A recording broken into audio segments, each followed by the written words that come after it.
Yeah. Hi, this is Bruce, New America Construction. This is the garage of the home, and same thing here. We're going to remove all of the existing siding. The garage is already insulated. After he checked his level, he's secure. Here's the window.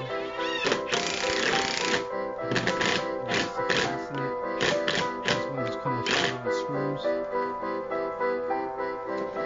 Here we are with the installation of vinyl cedar shake siding. As you notice, everything has to be I think the way we turned out this window here. some type of architectural art like this.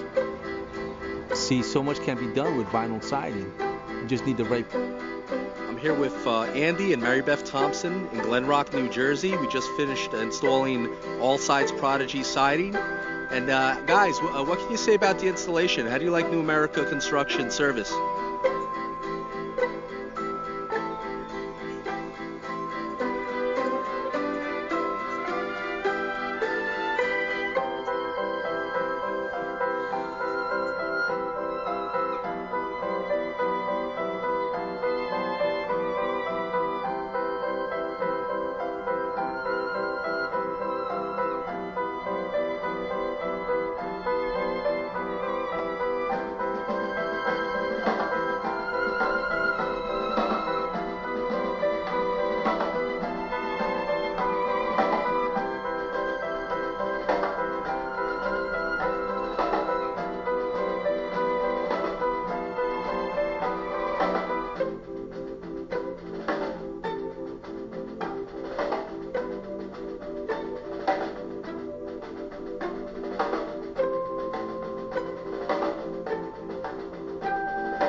Strip by placing the nails about every 16 inches, centered on the slot. Make